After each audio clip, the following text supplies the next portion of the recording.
Assalamualaikum warahmatullahi wabarakatuh. Bismillahirrahmanirrahim. Tabarakalladzi nazzala al-furqana ala 'abdihi liyakuna lil 'alamin nadhira. Allahumma shalli wa sallim ala sayyidina Muhammad wa ala alihi wa sahbihi wa barik wa sallim asma'in. Amma ba'du.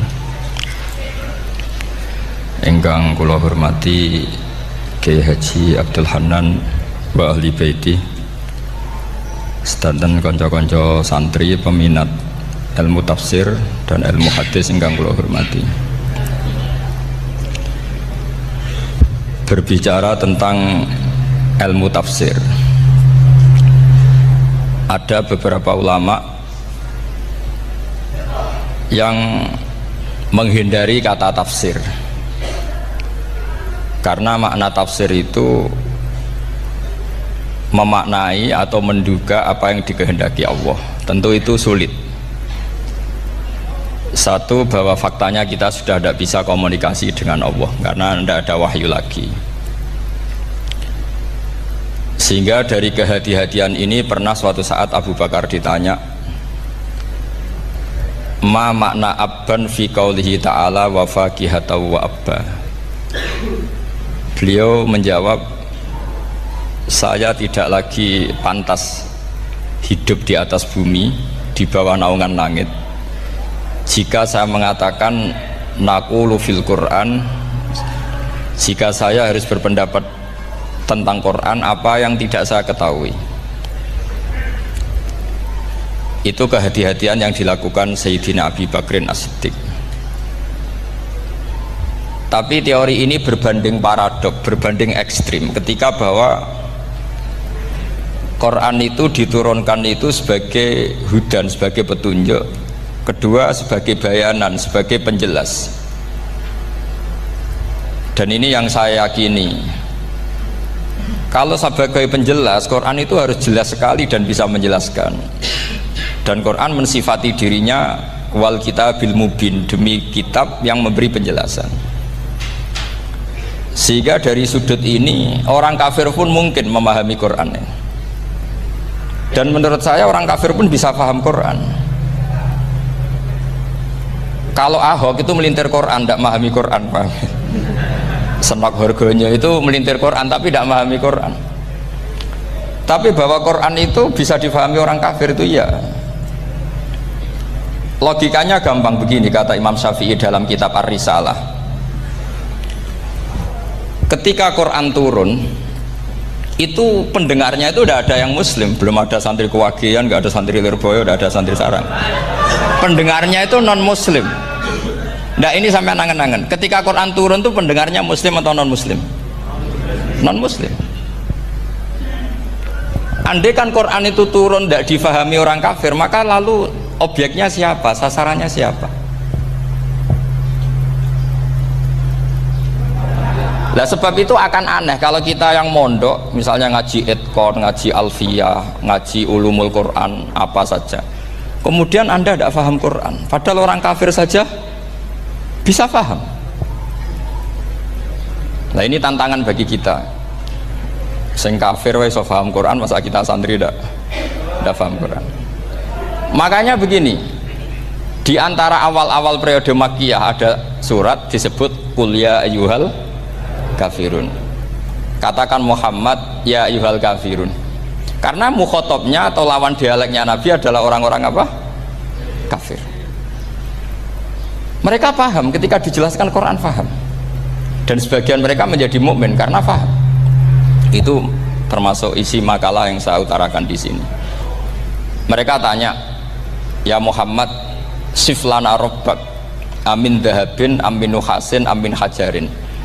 Karena orang kafir jahiliyah itu punya tren yang namanya Tuhan itu fisik. Mereka punya Lata, punya Uzza, punya Hubal.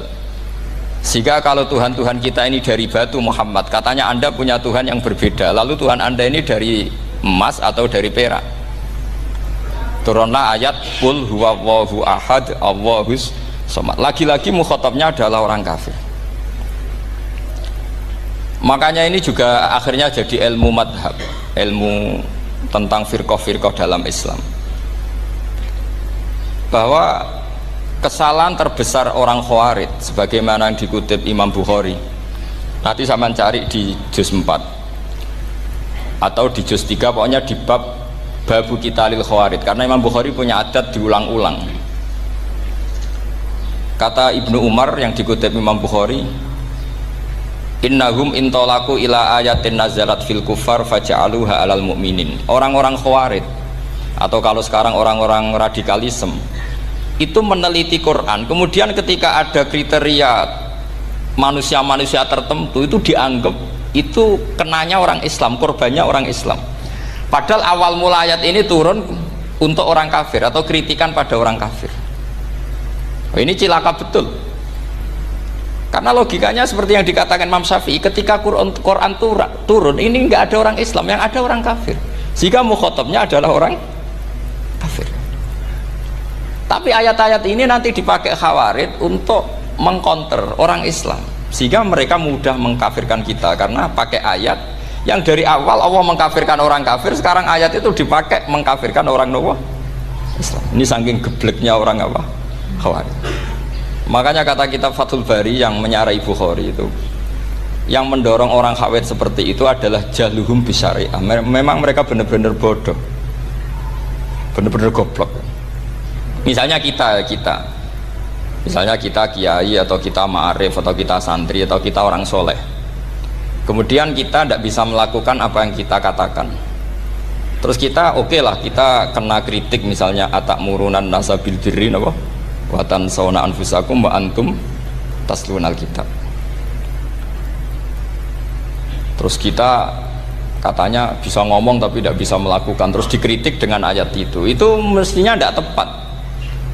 Karena itu asbabun nuzulnya adalah orang-orang Yahudi karena tahu bahwa sifat Rasulullah itu ada di Taurat, mereka menyuruh keluarganya itu masuk Islam, tapi mereka sendiri tidak mau Islam. Kemudian turunlah ayat atakmurunan nasa bil birri wa tansawna anfusakum wa antum taslunal kitab afala ta'qilun. Sekarang perbandingannya begini, misalnya ada orang Islam, taruh saja Zaid itu maling, ya maling, konsisten dia malingnya sampai tua. Terus menurut anda Zaid yang muslim ini, Zaid itu muslim tapi maling, jangan bilang maling tapi muslim, dia itu ya. Kemudian Zaid bilang ke anaknya, "Cung, kowe aja dadi maling, dadi santri sing soleh, sing maling bapak tok." Ndak, ini menurut analisis usul fikih, ngomongnya Zaid itu benar apa salah? Benar kan? Nasihatnya ya benar, ngomongnya juga benar. Kamu tidak bisa ngeritik Zaid, kamu bisa ngomong tapi tidak bisa melakukan, tidak bisa. Fa innal amra bil ma'ruf wajib, wal qawla bil ma'ruf ya wajib, wal qawla bil haqqi ya wajib. Jadi itu hal yang berbeda. Misalnya fa innal amra bil ma'rufi wajibun, memerintahkan barang baik itu baik. Wa innal qawla bil haqqi ya wajib, mengatakan yang hak itu ya wajib. Berarti Zaid tetap kena khitab, kamu harus nasihati anak secara benar, kamu juga harus ngomong hukum secara benar. Lalu ketika Zaid ngomong hukum secara benar, cung ojo maling, maling itu dosa, cung ojo nerusno profesine bapak maling, maling itu tidak benar. Dia berarti sudah melakukan dua kebenaran, yaitu ngomongnya benar, nasihatnya benar. Dia salah, perilakunya tetap maling. Tapi jangan karena dia maling lalu omongannya enggak salah juga, berarti salahnya malah tiga. Makanya ini pentingnya ngaji sama ulama, sama ahli usul fikih. Jadi tidak bisa dicampur adukkan. Zaid gagal dalam perilaku, tapi jangan gagal lagi di nasihat. Nanti kalau dia tidak nasihati, maka anaknya terus maling, alasannya niru bapaknya. Karena bapaknya kalau mau nasihati nanti disemprit sama santri-santri, "Pak, sampean ra oleh nasihati anake ra usah maling, sampean dhewe maling." Oh, tidak bisa cara usul fikih. Itu malah yudroku kulluh, la yudroku napa? Kulluh, atau bahasa populernya al-maisur la yasqutu bil ma'sur. Misalnya kita sebagai kiai hanya bisa takrib, hanya bisa jurumiyah. Apa muda Fatul Mu'in cek abote, bulet, maknane bulet. Kamu tidak boleh ngomong gini, "Cung, kowe sebagai muridku kudu nurut aku. Nak gurumu goblok tok takrib, kowe tok takrib wae. Gak oleh ngelangkai guru, gak sopan," gitu misalnya. Nggak boleh gitu. Tetap kita ngomong, "Cung, kowe aja koyo aku. Kowe kudu alim Fathul Mu'in, alim Fathul Wahhab." Sama ndak bisa protes. Pak guru sendiri ndak bisa. Kebenaran tetap sebagai kebenaran meskipun kita ndak kuat melakukan atau ndak bisa melakukan. Lagi-lagi ayat itu sebenarnya ada untuk kita, untuk orang Yahudi, ta'murunan nasa bil birri wa tansawna anfusakum wa antum taslunal kitab. Sebab itu istidlal dengan Quran itu memang resikonya tinggi kalau tidak bagi mutabakhir, karena ya itu tadi, ini harus ada pengetahuan yang luas tentang asbabun nuzul, tentang kriteria. Nah, kalau terpaksa, saya katakan terpaksa, kalau terpaksa kita iktibar itu boleh, tapi itu terpaksa. Bahwa Allah mengkritik orang yang bisa ngomong tapi tidak bisa melakukan. Tapi itu secara usul fikih itu runyam. Teori ini runyam sekali, fatal. Sama lihat tuh di kitab Bajuri atau di kitab-kitab fikih yang lain. Ketika Shahibil Burdah atau Shahibil Bur'ah itu yang Imam Busiri itu, Muhammad bin Busiri. Niku salah nama tapi kadung populer. Jadi sebetulnya Imam Busiri itu Shahibil Bur'ah, bukan Shahibil Burdah, tapi kadung terkenal Burdah, kita ikut-ikutan apa? Burdah. Imam Busiri itu ngeluh, saya ini orang yang banyak kesalahan. Di antara salah saya adalah saya bisa ngomong tapi tidak bisa melakukan. Yaitu saya ngomong misalnya orang supaya tahajud, saya tidak tahajud. Saya ngomong orang supaya sholat sunat, saya nggak pernah sholat sunat. Itu sarahnya itu yang menyarai itu kan Imam Bajuri itu yang sarah Burdah. Itu mengkritik begini. Kalau Anda ngendikan itu fi ma'radi dzammin nafsi, yaitu dalam konteks Anda mengkritik diri sendiri, oke. Tapi omongan Anda salah. Karena secara usul fikih fatal. Fatalnya begini. Misalnya saya nggak pernah tahajud. Ya mungkin itu nyata. Oke, mungkin itu nyata. Apakah kemudian saya tidak boleh mengatakan at-tahajjudu sunnatun? Apa saya diwajibkan diam hanya karena saya tidak pernah tahajud, terus saya seorang kiai yang haram mengatakan at-tahajjud sunnatun? Saya harus tetap mengatakan kalau tahajud itu sunnah. Saya kalau punya santri tetap saya bilang, "Cung, napas nganggur yuk tahajud itu sunat." Karena mengatakan kebaikan pasti bagian dari kebaikan itu sendiri. Makanya kata Imam Bajuri, "Fakaifa yakunul amru bil ma'rufi mazmuman." Bagaimana mungkin sesuatu yang jelas baik karena memerintahkan kebaikan mazmuman menjadi sesuatu yang tercela hanya karena yang mengatakan tidak melakukan. Fa innal fi'la ya amrun wal hukmu ya amrun akhar. Itu beda. Jangan karena Anda tidak minum teh karena diabetes, terus Anda kalau ada tamu tidak disuguhi teh. Karena saya sendiri tidak minum teh. Wah ya repot kalau gitu. Nah itu lagi-lagi tadi orang Khawarij salah ketika mengartikan ayat yang harusnya objek kritiknya itu orang kafir, kemudian karena Quran lama sekali dibaca orang Islam sampai orang itu lupa kalau Quran awalnya turun diantaranya adalah membenahi akidahnya orang kafir, sehingga korbannya orang Islam. Itu mirip seperti cerita kita ya, santri-santri itu kalau punya musuh itu baca Hizib Nasor. Dulu pengarang Hizib Nasor itu musuhnya orang fasik, sehingga di Hizib santri ora duwe musuh wong fasik, duwene kancane dhewe, akhirnya kancane yang kena hizib. Nah ini penting saya aturkan ya, sama seperti itu. Lama sekali Quran itu hanya dibaca orang Islam dan komunitasnya Muslim, sehingga seakan-akan semua kritikan Quran itu pada orang nopo Islam. Padahal jelas Quran ada kul ya ayyuhal kafirun. Jelas mukhatabnya orang kafir. Sadaqata lakum dinukum waliyadin. Nah ini penting kalau aturakan. Makanya kalau melihat itu, Quran jelas bisa difahami orang kafir. Bahkan banyak orang kafir yang menjadi muslim karena faham maknanya apa? Faham maknanya Quran. Itu jelas sekali. Itu masyhur sekali dialeknya Nabi dengan Walid bin Mughirah, dengan Utbah, dengan banyak sekali, termasuk dengan Abu Jahal, dengan Abu Lahab.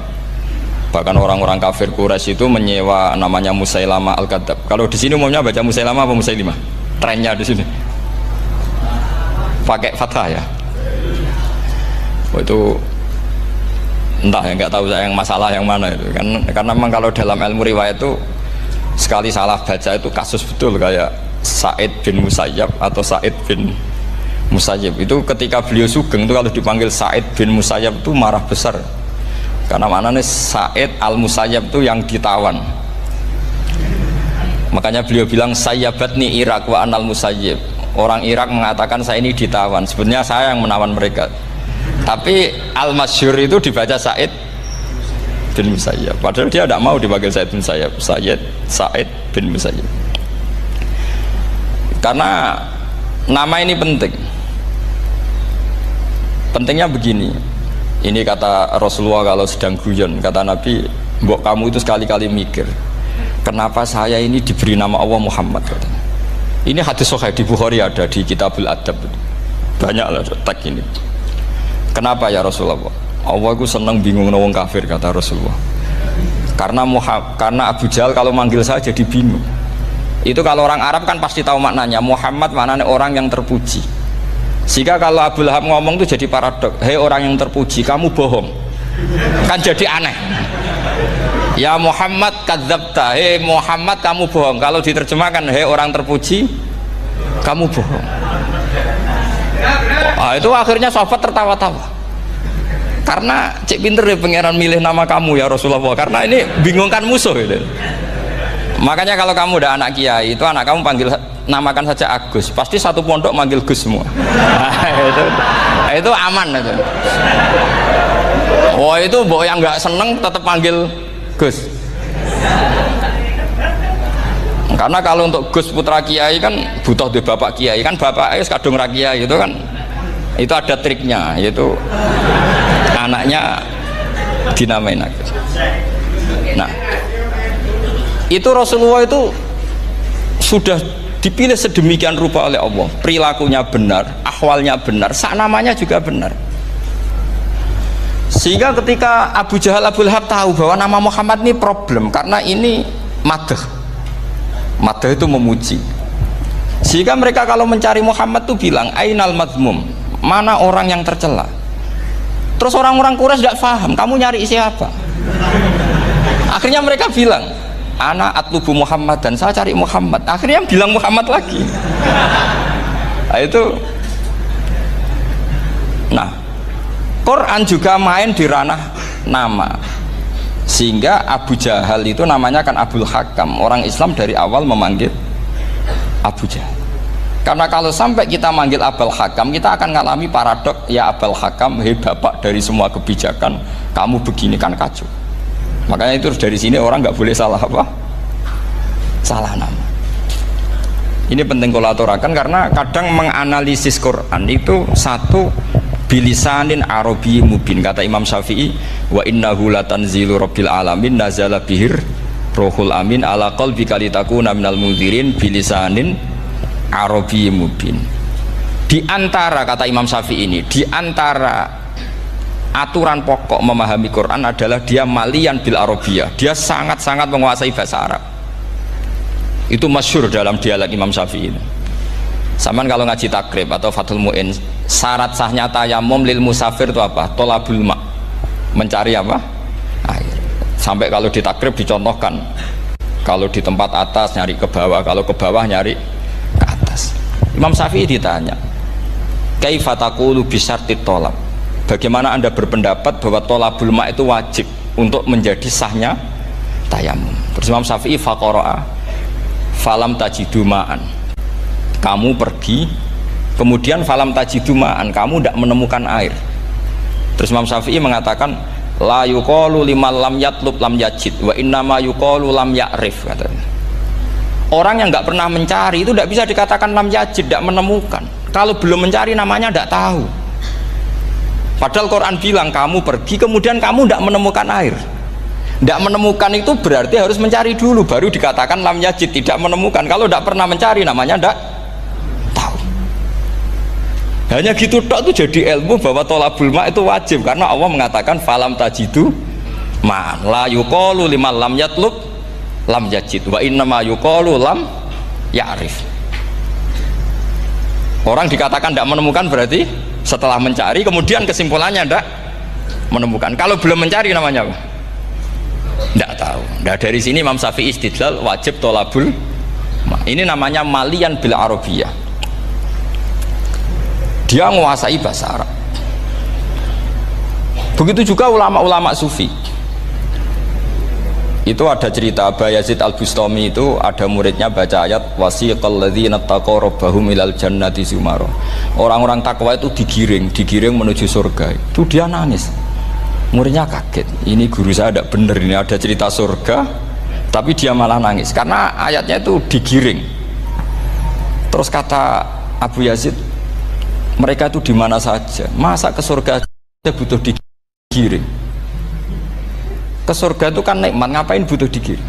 Saya tidak mau, kata dia. Abu Yazid itu gak mau digiring ke surga, itu gak mau. Muridnya kan tambah kaget, memangnya mau neraka kan gitu pikirannya itu. Ternyata beliau jawabnya sederhana, saya pas itu sudah dekat sama Allah sehingga tidak perlu digiring. Kemudian saya sudah panitia kiamat pas itu, jadi gak perlu digiring. Nah ini nanti penting jadi satu aturan ilmu ulumul Quran. Saya di rumah itu istiqomah ngajar Qawaidul Asasiyahnya Said Muhammad yang dulu ditulis abahnya Zubdatul Itqan oleh Said Alawi. Kemudian Zubdatul Itqan itu tentu dari kitab Itqan. Terus Said Alawi dulu ngarang kitab Faidul Khobir, sarahnya Faidul Khobir sama Sayyid Muhsin Al-Musawab, dulu dari Padang tapi hidupnya di Mekah. Saya dulu talaki sama Mbah Mun. Itu ternyata ada ayatnya, innal muttaqina fi jannati wa nahar fi maq'adi sidqin 'inda malikim muqtadir. Sekarang sampean saya tanya, menurut Anda semua orang kena hisab enggak? Enggak, sampean jawab saja. Menurut Anda ketika di mahsyar semua orang kena hisab apa enggak? Pasti kita menjawab iya. Tapi kata Said Muhammad, itu keliru. Enggak kebayang orang seperti Nabi kena hisab. Pasti yang kena hisab itu orang-orang yang enggak jelas. Nah, misalnya Nabi jelas baiknya, harusnya ya langsung nggak kena hisab. Karena tidak mungkin seorang saksi kok diaudit, tidak mungkin. Lo saksi itu di pengadilan kan nggak tersangka, nggak terdakwa, dia tidak boleh diintervensi oleh hakim. Nah, Rasulullah ketika kiamat, ketika fil mahsyar, fi faslil qada itu jelas, fa kaifa idza ji'na min kulli ummatin bisyahidi wa ji'na bika ala haula'i syahida. Rasulullah sudah dekat Allah, pas mahsyar itu ada Allah, ada Rasulullah, ada Jibril. Kemudian Nabi itu mengidentifikasi, ditanya sama Allah, bener mat ini umatmu? Ya, niki umatmu ya. Kalau yang nggak jelas ya Nabi lama jawabnya. Makanya kamu jangan jadi orang nggak jelas. Nah, itu kalau sekali nggak jelas itu Nabi lama sekali jawab. Nah, artinya begini, yang kena hisab itu meskipun kata Said Muhammad, meskipun Dhahirul Quran itu menetapkan asbata umumal hisab, tapi zahirnya Quran yang sama juga menafikan hisab. Itu karena nggak mungkin, nggak kebayang kita malaikat berani menghisab afdalul khalqi. Sama bisa bayangkan malaikat mengaudit Rasulullah SAW, ahabbal khalqi ilallah, kepen cilaka mencet ya.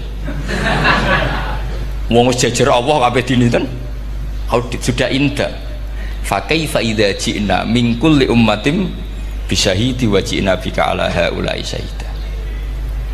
Lalu mungkar nakir juga sama. Sampean bisa bayangkan mungkar nakir tanya Nabi Muhammad. Tesnya susah. Karena kalau Rasulullah terus ditanya, "Waman nabiyuka?" Wah, itu kan bisa kiamat itu.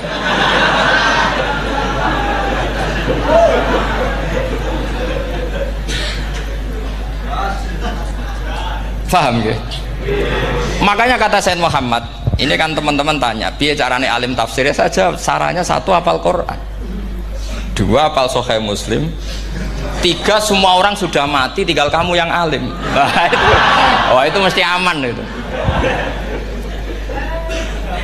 Nah kalau sampean tanya saya, apa buktinya Gus kalau orang tertentu tidak kena hisab? Ya buktinya tadi, misalnya innal ladzina qalu rabbuna Allahu tsummas taqamu tatanazzalu alaihimul malaikatu alla takhafu wala tahzanu wa abshiru Mungkar nakir adalah malaikat penakut, membawa ketakutan. Sementara para wali ini jelas malaikat kena konstitusi, malaikat harus mengatakan ke para wali Allah takhofu wala tahzanu. Padahal Nabi tentu sayyidul auli. Para wali saja malaikat kena aturan, kamu harus bilang Allah takhofu wala tahzanu wa abshiru. Hei para wali, kamu jangan susah, jangan gentar, kamu harus gembira. Kamu bisa bayangkan misalnya mungkar nakir bawa godok, kata orang kalau dipukul ajul sak walang-walang. Kemudian kamu bayangkan si Abdul Qadir ngalami itu, Abdul Hasan Asadali ngalami itu, Abu Yazid Al-Bustami. Kalau itu ngalami gitu semua, ngapain kita jadikan mursyid? Kan sama nasibnya dengan kita. Nah, Zahirul Quran mengatakan asbatal hisabah, tapi Zahirul Quran di ayat yang lain lam yusbit al hisabah. Makanya tadi umumul Quran juga ditaksis dengan muqayyid, yang mutlak ditaksis dengan yang muqayyad, yang mujmal ya sama seperti itu, aturannya seperti itu, ditafsir sama yang mufassal. Sama orang kafir yang jelas, sampean bisa bayangkan malaikat ngaudit Fir'aun, cek kurang penggaweane, jelas eleke kok di audit. Misalnya Abu Lahab di audit, oh malaikatnya celaka mencet, berarti dia gak percaya sama pernyataan Tuhan tabat yada abi lahabiu. Malaikat kok ngaudit Abu Lahab, mungkin Gusti kula ceke nak menawi wonten nabi lho ki ora tau ngaji Quran tapi wong ayate tabat yada kok cek dicek.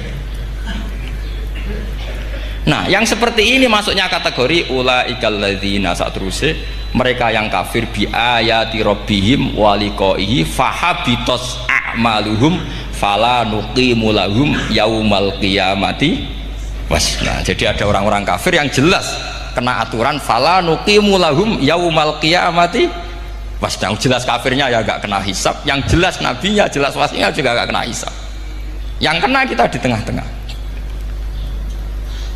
Tapi ilmu itu ikut mainstream karena semua orang bilang ada hisab, ya kita ikut-ikutan bilang, ya sudah gitu saja. Tapi kalau aslinya rapati percaya. Umumnya uang gerono mati ditalkin, ya kita melok-melokan nalkin. Tapi kalau kadang ya gak kebayang piye nak wali-wali ditalkin. Makanya ada di dunia wali itu ada cerita Rabi'ah Adawiyah, itu termasuk keramat beliau itu. Kali Imam Sibawi kan dalam cerita wali kan ditanya marabbuka, ngapunten niku man mausul napa istifham. Wah itu malaikatnya ndak pernah khataman alfiyah kan, repot. Kalau Rabi'ah Adawiyah lebih parah lagi, itu beliau tuh nangis sekeras-kerasnya, nangis terisak-isak, dia tersiksa. Ya Allah, engkau itu zat yang paling saya kenali dan harusnya semua makhluk itu kenal engkau, tapi ini hamba engkau tanya engkau itu siapa ya? Itu kan ini orang aneh kata gitu. Karena Allah itu adharud dzahir, kata sampai Imam Sibawi silakan a'raful ma'arif. Jadi wong ora ora wis geblek tenan dari Imam Sibawi. Imam Sibawi kan atas nama dia pakar nahwu pertama mengatakan domir paling makrifat di antara 6 isim makrifat, paling makrifat itu domir. Tapi meskipun gitu a'raful ma'arif Allah, yang paling makrifat dari sekian isim makrifat itu Allah. Artinya satu nama yang orang harus kenal semua. Makanya di antara keramat beliau ketika ditanya wong kok ora tau ngaji fikih men ngaji nahwu wae, gak tahu dia ngaji carane sesuci, carane iddah tuh gak tahu ngaji nahwu. Terus dia tanya bima fa'ala rabbuka, lalu Allah memperlakukan kamu gimana? Terus kata Imam Sibawi, ghafaroli, Allah mengampuni saya karena saya orang yang mengatakan Allahu a'raful ma'arif. Ini penting kalau aturakan. Jadi makanya kalau sampean tanya caranya ilmu alim gimana, ya satu tadi, kalau sampean masih banyak orang hidup, syaratnya kamu harus hafal Quran, hafal hadis, hafal sekian ribu hadis, hafal sekian ulumul Quran. Itu kalau masih banyak orang hidup. Kalau sudah kamu sendiri hidup, ya sudah, pokoknya isokulhu ya salim sendiri kan, nggak ada saingannya itu. Makanya kata Sayyid Muhammad, beliau mengatakan kita meyakini umumal hisab ya berdasar zahiril Quran, kita menafikan umumal hisab bahwa hisab hanya yakhtassu liqaumin duna qaumin juga berdasar zahiril Quran. Kita percaya semua mayat ditanya mungkar nangkir ya berdasar zahiril ahadis. Kita tidak mengumumkan teks ini juga berdasar dhahiril hadis. Karena malaikat mungkar nakir juga malaikat, berarti dia kena aturan kalau ketemu para wali Allah takhafu wala tahzanu. Faham sih belum maksudnya? Ini penting kalau aturakan. Jadi makanya aspeknya sampean bisa memulai kalau ingin jadi orang alim tafsir bisa mulai dari yang mudah saja, yang fikih saja. Makanya kata Imam Ghazali, kenapa Mu'tazilah jadi segoblok itu? Karena dia tertipu oleh umumatul Quran, oleh teks-teks umum. Dia tidak tahu mukhasisnya. Padahal setiap ayat umum itu pasti ada mukhasis. Misalnya begini ya, kalau kamu maknanya fikih saja, contoh yang paling mudah familiar itu fikih ya. Misalnya kita ngaji Quran, wal mutallaqatu yatarabbasna bi anfusihinna salasata quru. Kalau orang dicerai itu iddahnya itu 3 kali masa nopo suci. Apakah aturan iddah seperti ini hal hadhil iddah amatun likulli mutallaqatin am li mutallaqatin makhsusah? Apa ini semua mutallaqah iddahnya pasti salah satu quru apa orang tertentu? Ya enggak, asal dia mutallaqah pasti iddahnya salah satu quru. Anda goblok, Anda salah besar. Kalau misalnya yang dicerai adalah orang hamil, iddahnya apa? Salah satu quru apa watil hamli? Watil hamli. Kita butuh ayat lain, wa ulatul ahmali ajaluhunna ayyadna hamlahu. Sama seperti kita ngaji walladzina yatawaffawna minkum wa yadharuna azwajan yatarabbasna bi anfusina arba'ata asyhurin wa asyra. Asal wanita ditinggal mati suaminya maka iddahnya 4 bulan 10. Apa semuanya demikian? Enggak. Misalnya orang hamil iddahnya biwatil hamil. Artinya kalau Anda tertipu umumatil Quran berarti Anda sama dengan menghukumi orang ditolak semua iddahnya salah satu guru. Sama misalnya orang sekarang dalil-dalil wa may yatawallahum minkum fa innahu minhum. Kalau berkawan orang kafir maka dia menjadi kafir. Itu kan fatal. Semua nabi ya berkawan orang kafir. Karena dakwahnya memang sama orang kafir. Lo coba andai kan sampean hafal Quran itu sama teori itu tuh mungkin menyedihkan. Coba istilahnya Quran wadhkur akho'at wa ila adin akhawum huda wa ila samuda akhawum. Terus semua umatnya yang kafir disebut akhawum. Akhaw itu artinya apa? Saudara. Mereka yang berkawan sama orang kafir. Makanya butuh analisis fikih untuk maknani wa may yatawallahu minkum fa innahu. Setelah dianalisis fikih ternyata semua nabi diistilahkan wa ila madyan akhahum syuaiba wa ila adin akhahum huda. Akhaw itu artinya apa? Saudara. Kalau sama tanya lalu logikanya gimana? Kata kitab-kitab kan wa in kana dasarin fajanibhu suratan. Kalau ada teman buruk jauhi, kalau teman baik temani. Kalau cara usul fikih gampang, kancanan maling dosa, wong kok kancane maling tapi nak dakwai maling apik kan? Aku orang ngancani kok dakwai dandani, selesai kan? Ngancani maling elek, nak dakwai maling apik. Demenan rodo elek, nak didik apik kan? Itu seperti itu. Nah ini penting kalau aturakan. Nah di sini ini makanya NU itu punya sejarah panjang, banyak wali-wali yang jadab, yang coro zahir itu kancanan orang fasik-fasik. Orang syariat bingung, ini wali kok berteman orang fasik. Ya kalau kamu bahasakan teman ya masalah, kalau kamu bahasakan ini binaan enggak, sama jawab saja. Kalau dibahasakan teman masalah enggak masalah kan, tapi kalau dibahasakan itu binaan selesai kan? Sama, Nabi berkawan orang kafir itu enggak karena berkawan, itu binaan Nabi. Memang Nabi itu jadi Nabi objeknya adalah mengislamkan orang kafir. Ya berlama-lama Nabi dialek dengan mereka, muasyarah sama mereka, bahkan Nabi diharuskan bersikap baik sama mereka. Itu yang disebut fabima rahmatim minallahi lintalahum walau kunta fadzan ghalidhal qalbi lan faddu min haul. Tapi sekarang itu orang sudah tidak pakai ilmu. Orang-orang radikalisme itu nggak pakai usul fikih. Pokoknya kalau ada ayat terjemahnya gini ya sudah itu jadi madhab. Akhirnya kecelakaan seperti ini. Pokoknya kalau ada ayat faqtulul musyrikina haitsu wajadtumuhum wa khudhuhum wahsuruhum waq'udu lahum kulla marsad. Sudah hafalnya ayat itu saja. Dia tidak mau ngapalkan misalnya qatilul ladzina yuqatilunakum. Ada ayat lagi wa akhrijuhum yamin haitsu akhrajukum. Sehingga ulama kita membagi kafir itu ada harbi kita musuhi, ada zimmi, ada muahad, ada musta'man. Itu ulama karena tahu tidak semua orang kafir itu harbi, tidak semuanya zimmi, tidak semuanya muahad, tidak semuanya musta'man. Kalau harbi oke, kita perang, kalau zimmi ya kita bina, kalau muahad ya sesuai perjanjian kita, kompensasinya apa, MOU-nya kayak apa. Tapi apalnya mereka ayat satu tema. Nah celakanya kita yang ngaji di pondok-pondok yang katanya spesialis ingin alim tafsir, apalnya ya satu ayat juga. Wah itu kan satu ayat versus satu ayat, itu ngeri. Makanya kalau sama tanya saya ini, katanya di acara ini sama tanya gimana caranya jadi ahli tafsir, saya jawab gampang. Caranya itu hafal Quran, hafal hadis, terus hafal ulumul Quran. Ya misalnya Nadoman ya Faidul Khobir lah, kalau kitab Nasar ya minimal itu setengah lanya itkon lah. Kalau nggak lanya-lanya amat ya agak lanya. Karena kitab tafsir itu gampang, teorinya itu mudah sekali. Misalnya al-ibratu bi umumil lafzi la bi khususis sabab, itu sama dengan kayak kaidah fikih. Karena kalau kaidah fikih itu saya itu pernah dibisui kiai itu, ini kisah nyata itu, dibisui kiai itu pas basul masail. Dulu saya itu masih sering mau basul masail. Tadi mun pensiun mun boten niku mun. Dulu saya dengan Gus Zofur putrane Mbah Mun itu sering makili Pondok Anwar basul masail fikih. Tapi tidak tahu ceritanya Gus Zofur jadi dokter tafsir, saya juga kok ya tahu-tahu menekuni tafsir.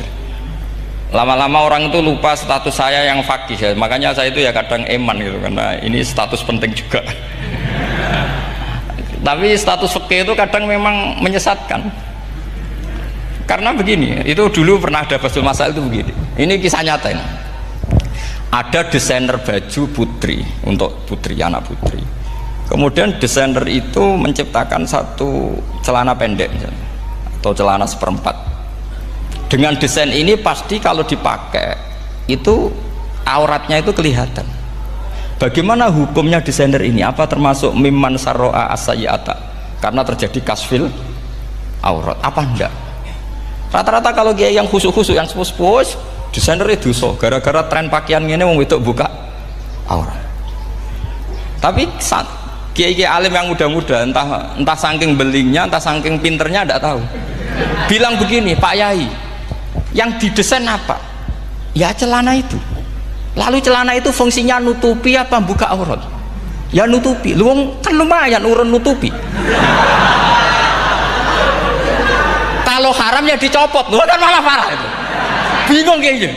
Sampai bilang gini kan, wah semanis. Itu kan makanya ini guyon ilmiah. Repotnya ngadepi orang alim muda itu kan mbok gedhingi ku ilmiah, mbok senengi fase.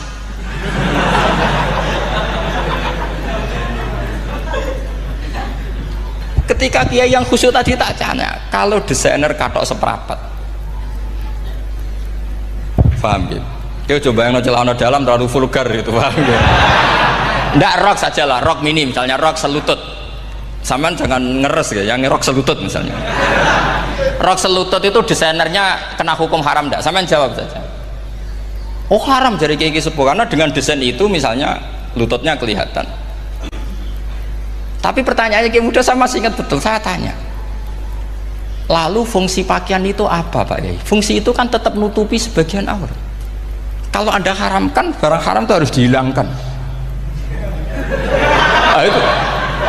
Sampai kiai itu setelah acara itu manggil saya, Gus, kalau ngakoni jenengan alim tapi itu podo repoti. Podo repoti. Nak dalam itu kan terus itu ada perumusan di redaksi keputusan yang dijual itu, yang masail fikihnya kan terus diputuskan, dibukukan. Kalau redaksinya halal, Gus, nanti orang pakai rok semua. Dan saya balik bantah, kalau redaksinya haram, orang nggak pakai rok malah. Akhirnya itu apa? Kebijakannya lucu. Buak we Gus, pertanyaan itu buak sak jawabannya oke. Jadi kita debat tidak jadi. Ini cerita ilmiah. Makanya sama tidak wajib anut saya ini terlalu ilmiah, jadi tidak baik untuk kehidupan kesalian, kurang baik. Jadi ini, tapi ini ilmu, tetap kaidahnya fikih ma la yudraku kullu la yutraku kullu. Jangan kalau tidak bisa nutupi aurat semua, lalu jangan sama sekali. Lunggi kan kaidahnya kan gitu, la yutraku kullu, la yutraku kullu. Misalnya Anda punya tetangga nggak mau pakai jilbab, nggak mau pakai pakaian muslimah, kamu tidak boleh bilang munisan raklambinan, tidak bisa. La yutraku kullu, la yutraku kullu, la yutraku napa? Kullu. Makanya ini kita harus hati-hati. Nah bayangkan sekarang orang neliti Quran itu yutraku kullu. Mestinya kalau Anda meneliti radikalisme, ayat yang terkait radikalisme diteliti semua. Ternyata di surat Taubat yang disebut suratus Saif, yang bahkan haram baca bismillah, itu ada ayat wa in ahadum minal musyrikin astajaraka fa'ajirhu hatta yasma'a kalamullah summa ablighu ma'mana. Muhammad, kalau ada orang kafir mau belajar Quran sama kamu, ya harus kamu pelajari hatta yasma'a kalamullah. Setelah mereka mau belajar, ya ablighu ma'mana, summa ablighu ma'mana, kamu harus menjamin keamanan dia. Itu di surat Taubat, termasuk akhiru suratin nazalat, gak mungkin terjadi mansuh. Tapi orang-orang ekstremis selalu pakai faqatulul musyrikin haitsu, apalannya itu terus. Yang orang liberal yang menaparin la ikraha fiddin, ya sudah seperti itu. Sing orang-orang ora tegas, ora tau nahi mungkar, ya ma arsalnaka illa rahmatan lil alamin, ngono terus. Yang kelompok tukang nahi mungkar ya ayatnya amen nahi mungkar. Saya tuh heran, kenapa mereka punya masalah dengan hafalan kayaknya. Kenapa sih hafalannya kok pedot itu? Kita yang hafal semua bingung jadi. Jadi akhirnya kita yang pinter anut sing goblok. Karena saya tuh pernah loh debat sama orang salaf, debat gitu. Setelah saya mengutarakan sekian hadis, ada tuh Pak hadis itu, waduh, harusnya kamu ngaji saya, ada debat-debat tuh yang level, kalau nggak level tuh nggak boleh katanya. Itu kan ngeri. Makanya ini penting ya, kalau sampean tanya ingin jadi alim tafsir ya harus hafal Quran semua. Nah, kalau tidak mungkin yang nunggu orang semua mati baru Anda jadi ahli tafsir, karena tidak ada musuhnya. Tapi saya pastikan orang kafir pun bisa memahami Quran, yaitu tadi hatta yasma'a kalam Allah. Sayyidina Umar tuh masuk Islam tuh gara-gara dengar adiknya baca Toha, ma anzalna alikal Qur'ana litashqa illa tadhkiratal liman yakhsha tanzilam mimman khalaqal arda was samawati ula ar-rahmanu alal arsis tawa. Itu dia ma huwa bikalamil basar, tidak mungkin seperti ini karangan manusia, itu tidak mungkin. Akhirnya dia Islam. Banyak orang Islam karena diperdengarkan Quran, karena memang notnya sudah unik, makna kualitasnya juga sudah unik, semuanya itu unik, indah. Sampai sekarang pun orang kafir itu orang paling tahu Quran. Makanya Allah mensifati orang kafir itu hasadam min indi anfusihim min ba'di ma tabayyana lahumul haq. Sekarang sama saya tanya, orang sing tabayyana lahumul haq itu orang paham apa orang tidak paham? Mereka orang kafir itu mengingkari Quran, padahal min ba'di ma tabayyana lahumul haq, setelah kebenaran nyata bagi mereka. Nyata bagi mereka artinya orang kafir paham atau tidak paham? Paham. Cuma mereka punya penyakit hasadam min indian. Mereka juga kalau ada ayat tentang ahkam yang memberatkan, mereka bilang i'ti bi Qur'anin ghairi hada au badil. Muhammad harusnya jangan tema itu yang diangkat, bu, cari Quran yang lain yang enggak tema itu. Mereka sampai memilih tema itu karena paham apa karena tidak paham? Karena paham. Makanya di makalah saya pastikan ngaji tafsir itu gampang, karena orang kafir pun bisa. Kalau kasus Ahok itu bukan paham itu melintir, beda. Paham sama melintir itu beda. Itu diterjemah kemenang tuh jangan mengangkat kawan orang Islam, bukan ngangkat pemimpin. Ya likanya kalau ngangkat teman saja tidak boleh, apalagi ngangkat pemimpin. Fatal mana berteman sama orang salah sama ngangkat. Saman kancanan maling ini apik nak menawa nang andani terus ngangkat, "Hei maling ke pimpinanku." Parah mana? Parah mana? Artinya sama saja ketika diterjemah jangan ngangkat teman, sebetulnya ngangkat pemimpin lebih fatal. Itu kan mafhum awlawiyah, itu kan normal saja. Itu di Quran biasa, misalnya innalladzina ya'kuluna amwalal yatama dzulman, orang yang makan hartanya anak yatim secara zalim. Kamu bilang, Gus saya tidak makan kok, sepeda motornya tak gasap, tak jual. Yang diharamkan kan makan. Wah ya sarap kalau gitu. Maknanya begini, memakan harta anak yatim artinya ifsad. Ifsad itu merusak. Nak ngono ikhraq, membakar atau mencuri sama dengan makan, bal asyad, malah kan lebih apa? Lebih apa? Dasar. Jadi yakuluna di situ tuh ba'dul amsilah, sebagian contoh min wujuhil ifsad atau min wujuhil ihlak. Jangan kok karena ayatnya makan, oh yang haram tuh makan, kalau nyuri gak apa-apa. Waya fata. Itu kan sama dengan santri geblek ketika ada kiai ini, "Cung, kowe mbek bojomu jogeman naboi."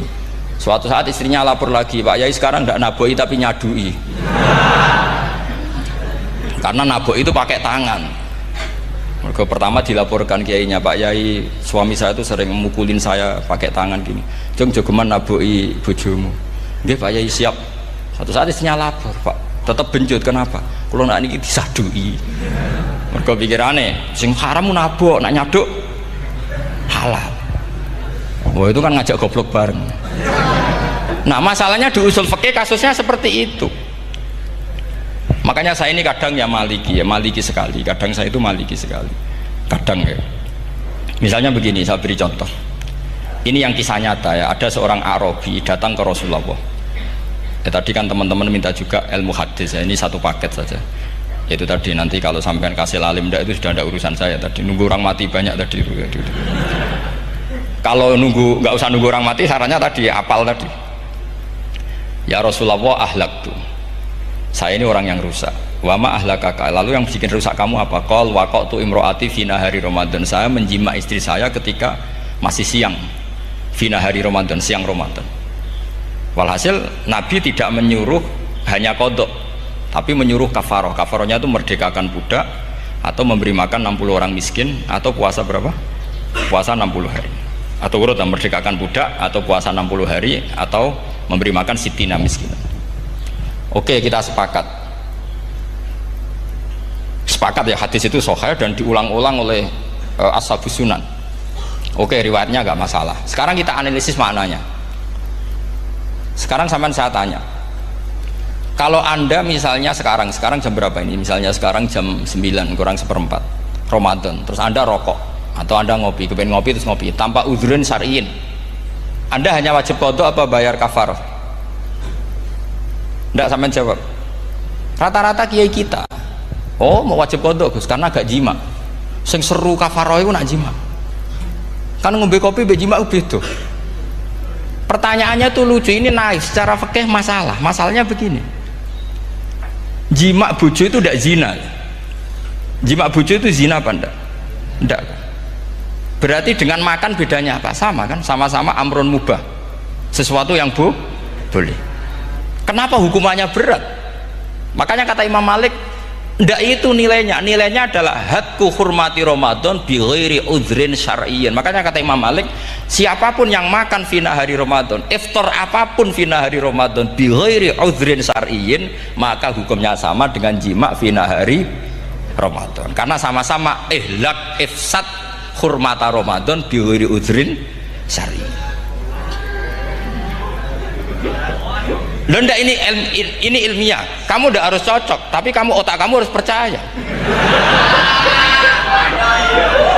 Loh iya kan, beda kan. Saya secara nafsu tidak cocok, cek berarti. Tapi ilmiah saya setuju. Kalau kiai ngandani itu kan pasti pakai badul amsilah, kan nggak mungkin semua contoh disebut. Jong penak melaku-melaku jogeman delok wedok iku mari setan. Mboten delok Mbah, nyekel lho malah parah to. Ndak bisa. Makanya ini masalahnya lafat. Ini kembali ke Imam Syafi'i, bilisanin arabiyyim mubin. Ketika seorang kiai bilang cung jogeman delok cah wedok adalah mengungkapkan al-muharramat. Bukan mentaksis yang haram itu hanya melihat. Saya ulang lagi ya, ketika seorang kiai bilang cung jogeman delok wedok sing haram, itu semangatnya adalah melawan keharaman, bukan mentaksis yang haram hanya delok. Itu di Quran normal semua, di semua lugat ya biasa. Itu kan sama seperti misalnya seorang mbah ngasih uang cucunya, cung tak kayak duit 100.000, cung gue tuku es. Terus kowe muni ngono. Nak ragu tuku es haram iki kan ngongkone tuku es. Lah kepen putumu mati kan nyeben 100.000 nggo tuku es. Ya mulai dulu istilahnya nak bange ke ibu tuh jong 100.000 nggo tuku es. Cara wong kuno. Nah, maksudnya iku wis pokoke umume cah cilik senane es cuma nyebut. Ya sudah seperti itu. Sama seperti Quran menghentikan begini. Ini memang salate yang fikih dulu, yang pokok-pokok. Di antara yang enggak boleh dikawin adalah wa antasma'u bainal ukhtaini illa ma qad salaf. Kamu enggak boleh menikahi Sri dan Zainab, kakak beradik. Sudah sepakat nggih? Fi nikahin wahid enggak boleh al jam'u bainal ukhtain. Jadi mbaknya kamu kawin, adiknya kamu kawin fi nikahin wahid. Tapi nak ngeduni boleh, berarti kan dengan waktu yang berbeda. Quran hanya menyebut itu.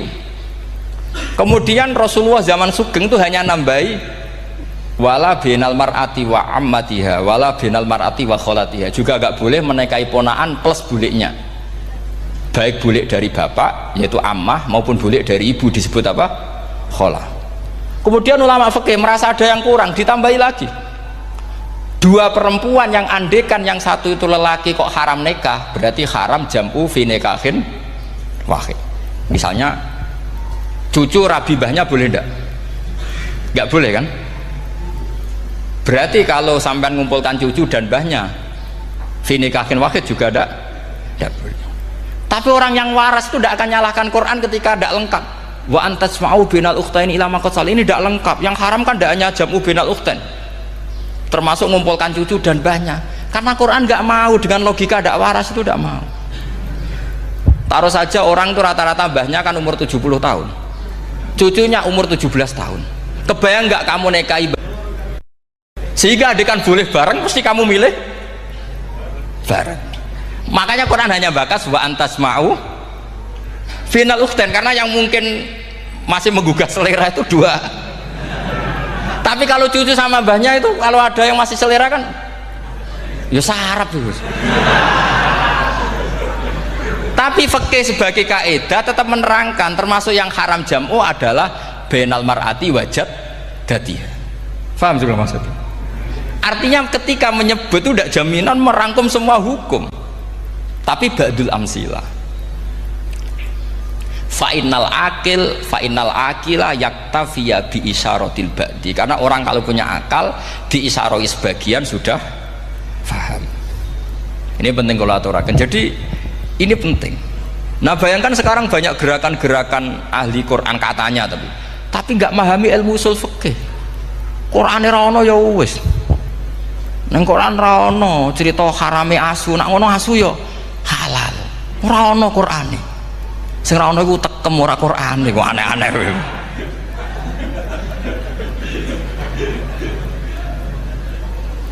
Itu kan sama terus sampean misalnya tadi jam 09.00 Ramadan tambah uzurin syariyin terus mangan mie rokokan, itu kan melecehkan Ramadan biguri uzurin syariyin, karena melecehkan hurmata Ramadan kena sanksi separah itu.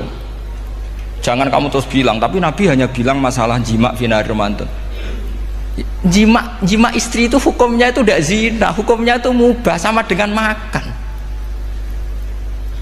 Ini cara madzhab Maliki, tapi kita alhamdulillah madzhab Syafi'i. Ya itu masalahnya. Berhubung itu menguntungkan sami'na wa ta'na.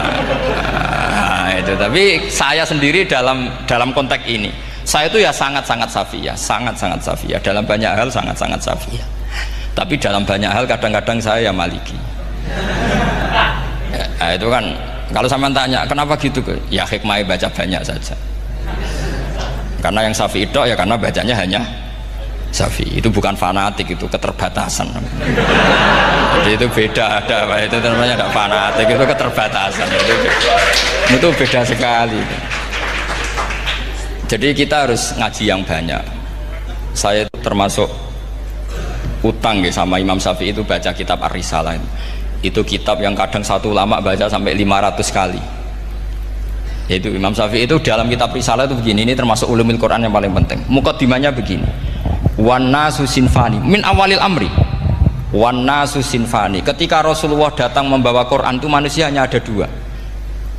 al kuffar sing dari jenis ahli kitab dan kuffar dari jenis yang tidak ahli kitab. Bahkan tidak ada orang Islam zaman itu. Pertama Nabi jadi Nabi itu adakah pendengar yang Muslim? Kan tidak ada, semuanya ahli kitab.